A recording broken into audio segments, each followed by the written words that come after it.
Hey, it's Squidly. Today I want to talk to you about my backpacking sleep system and why your sleep system probably has more parts than you think it does. With regard to sleep systems, if you're a tent camper, most people think of their sleep system consisting really of only two parts: their sleeping bag or quilt and their sleeping pad. And what I'm going to talk to you about today is that there really are more parts to your sleep system than that. And kind of want to get into some of the details of what those things are. For sleeping bags, I have two basically that I use for probably 95% of the trips that I take. I have two from Hike and Bike. I've got the Aeolus 15 degree, which is really a 30 degree comfort. And I've got the 0 degree, or really a 15 degree comfort. With both of them, I almost never zip them all the way up. I just drape them over me like a quilt. And for my sleeping pad, I use the Thermarest NeoAir X-Lite, which I've really come to like. This is a great piece of gear for me, and it provides me comfort in sleeping because I'm a side sleeper, and so I don't have a hip and a shoulder digging into the ground. But there's more to your sleep system than just those two things. Now, most people, even if they don't have an actual pillow, do use something for a pillow to raise their head up, because that kind of sleeping would just be really uncomfortable. But a lot of people just use their extra clothes or their puffy jacket kind of stuffed into something and use that as a pillow, something to prop their head up. I use the Thermarest Airhead pillow. At some point, I'm probably going to do a review of this.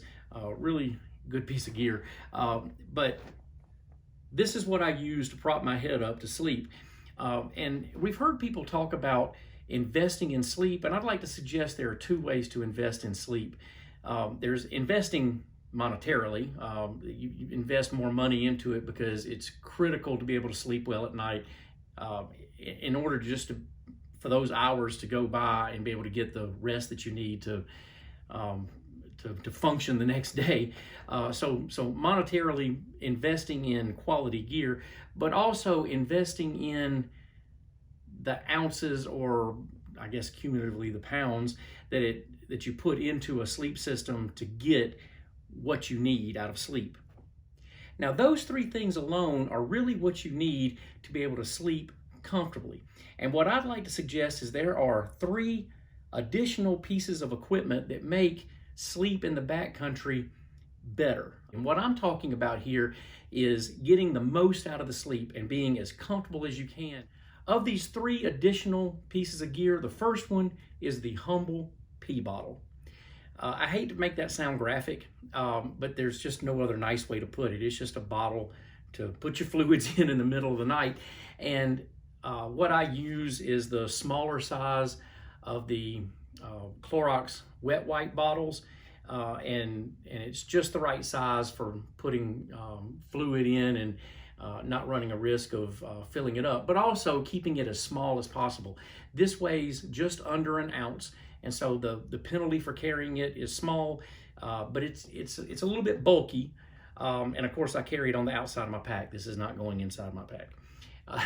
And so, but this keeps me from having to get completely out from my warm sleeping bag, and having to go outside and go through all the motions of getting out of the tent and having to go and relieve myself.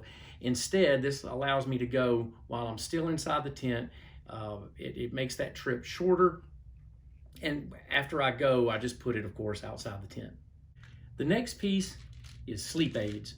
Now, what I do, because I have to take other medication, I also carry some pain relief, maybe some Advil and ibuprofen, but I carry a pill divider because I'm also on other medications. And so, but this gives me a place to put not just the pain relievers and my regular daily medication, but also sleep aids. And generally what I'll do is, depending on how tired I am or how sore I am, I'll take either one or two of these in order to kind of push me over the edge into sleep. And so when I do have to wake up in the middle of the night, it's easier for me to drift back off. Now, there's an upside and a downside to this. The upside is, of course, it helps you get better rest and better sleep at night. The downside is and I've heard other people talk about this, and I can't say that I disagree with it. In fact, I agree completely. Is if you're in bear country, you might want to be able to hear. And so that's the reason why a lot of people say they don't carry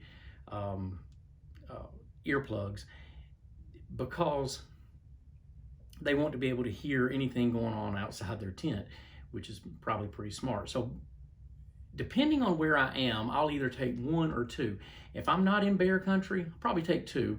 If I am in bear country, probably just taking one.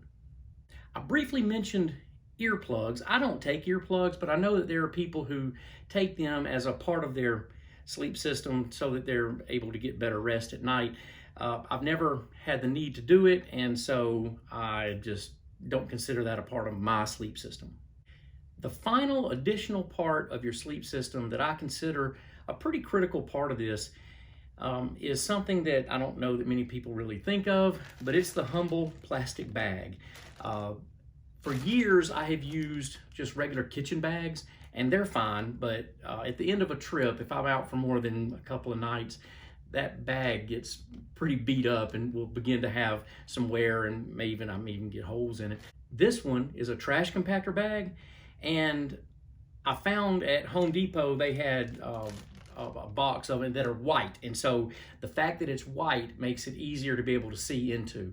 The black bags, I've used them before and they work like lawn and leaf bags, but they're difficult to see in, especially if you're trying to go through something at night. So I highly recommend the white ones, and I know you can get them at Home Depot. The purpose of the bag, of course, is to be able to put your sleeping bag, your sleeping pad, your pillow, the clothes that you're going to sleep in, all of that stuff, to be able to put this in the bag, roll it up so that it stays dry, so that as you go through the day, if it's raining or if you have a spill in the creek or you set it down and your backpack gets wet, this keeps all of that stuff from getting wet and making for a miserable night of sleep.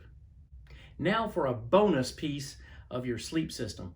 I would also add sleep clothes, designated clothes that you don't hike in, except maybe on the last day as you're walking out, that are designated just for sleep.